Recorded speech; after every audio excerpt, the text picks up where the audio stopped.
So when we do these, podcasts or conversations, like, you talk to players or coaches that, played in the National Hockey League, and, they've kind of crossed paths with a lot of, notable coaches. But man, like the coaches that you were coached by from junior to pro to Yeah. who you coached with, isn't like, it's unbelievable.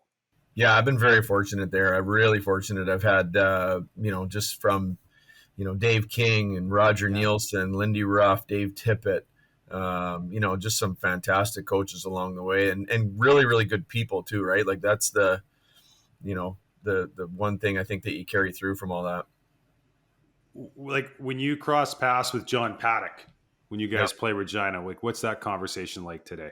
You know what? It was great. It was so John was my coach my first year in Winnipeg in the Yeah. NHL, and at that point I'm 20 years old and I'm nervous as all heck, and don't want to say a word to anybody because I don't want to make anybody mad. But years later, being a little bit more mature and all that kind of stuff, when I get to see John, and we had a nice brief conversation post game in Regina. It was really great to catch up and you know what? I was able to thank him. That's one thing I try to do with a lot of my coaches, is just say thank you for helping me out along the way and being a good coach and giving me good direction. How different is the Western Hockey League today in the seat that you're in versus when you were coming up in the late 80s? Well, the game has just evolved, right? Like they're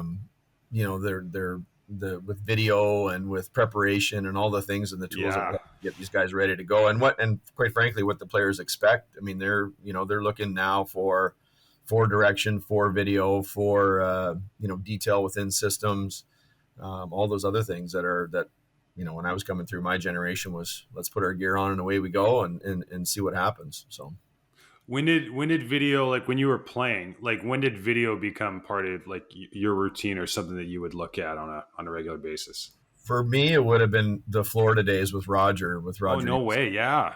Yeah, so that would have been, 93. I got to Florida from Winnipeg, and Roger was doing video at that point. And, it was 10 clips, 12 clips each day, before practice or post game, at least, first practice after our game. And it was great. You know what I mean? It was a new thing for us. It was still, I think, at that point, VCR to VCR recording. And, but the one thing I loved about Roger is he always had a funny clip in there, no matter what. There would be 10, 12 clips, 15 clips max maybe, but there was always one funny one. And everybody, I think that little feature, I think, kept everybody's attention. Everybody was paying it. You just waiting to see if you were the guy that was on the funny clip or whatever else. So I think that was really a positive thing.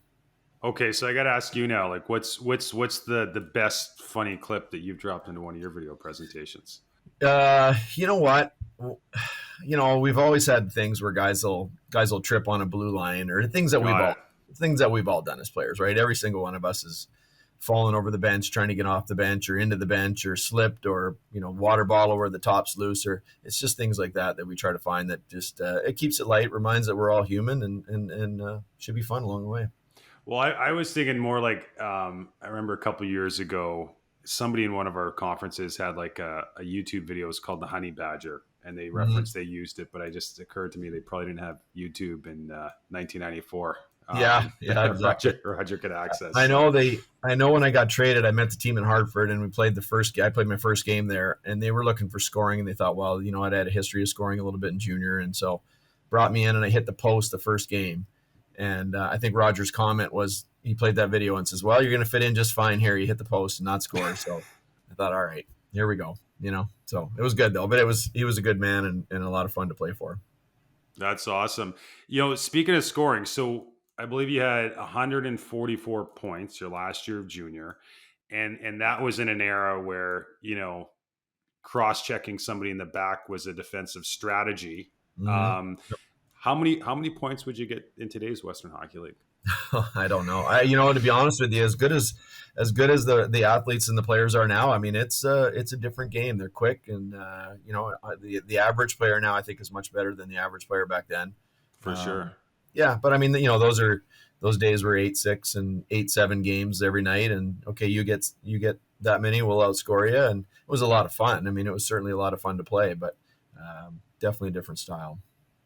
Well, so I want to get into sort of when you first stepped behind the bench in Tri-Cities, and obviously that journey starts with you and Olaf Kolzig Mhm. purchasing the franchise a number of years ago. But just recently, your last 10 games, you guys are averaging 4.6 goals a game. Mhm. Um, just to start off, like how important is it today in junior hockey as a development league that there's an emphasis on offense and that players know that they're going to be, they're not going to be in a sort of shutdown environment when they're trying to develop themselves for professional hockey? Yeah, you know what? I think it is important. You're absolutely right there. I think that we, as a staff and as a team, we really encourage our guys to play well at both ends of the ice, and it's the constant challenge for a coach to get the players to understand if you play well in your own zone, you're going to get more opportunity offensively. And our guys have done a great job establishing possession in the offensive zone. We're a bigger team. Our three centermen are well over 6 feet, so we've got big bodies up front. So for us, if we can get it down below the goal line, we feel we can possess it in the O zone, and that's what we've been able to do. And so our guys have been very good and very responsible about taking care of their own end, but they've also realized they're starting to realize. I won't say they've realized it, but they're starting to realize the value of playing well at both ends. So that's really been a nice addition this year. When you talk about puck possession with your team, let's go back to a year and a half ago when you start Mhm. out. Like, what's sort of been that evolution and maybe some of the keys in your overall game that have allowed you to be a better puck possession team? Well, I think one of the things we're very young last year. I think what we tried to do with a lot of our younger players was get them experience. They did get a lot of experience just based on the amount of rookies in our lineup. So experience was number one. Number two was trying to get them in opportunities to succeed. So rather than stacking all of our top players on one line, putting all of our younger players on the fourth line, and just throwing them out there and letting them figure it out, what we tried to do was balance our lineup. We tried to put our young guys with older players, allowing them to be in situations where maybe they're not a second line player or a third line player, but they're getting to play on the second or third line with good players, and then that allowed them just to basically be under stiffer competition, play in more important situations, and not ask them to be anything they aren't. We've just asked them to go out and play the same way they play on the fourth line. Keep it simple, take care of the details, and with that, I think our guys have really learned and developed. We've given them opportunities to play in more important situations and not feel like they're drinking from a fire hose because they're so much younger than maybe the line they're playing against. So it's been a good mix and a good balance of giving our guys important ice time to be able to try to develop and gain some and grow some confidence. If you are involved with the minor hockey association that hosts tournaments or multiple tournaments, or you're a coach who operates spring tournaments, or any organization that puts on events, then you're going to thank me for introducing you to Event Connect. Event Connect makes managing and growing your sports events simple and efficient. It literally covers every aspect of the event management, from scheduling, linking out of town teams or visitors with hotel bookings, to capturing registration fees and collecting additional revenue, all on one platform. Best of all, it's free. Event Connect receives a small fee through its payment processor, but there is no upfront investment.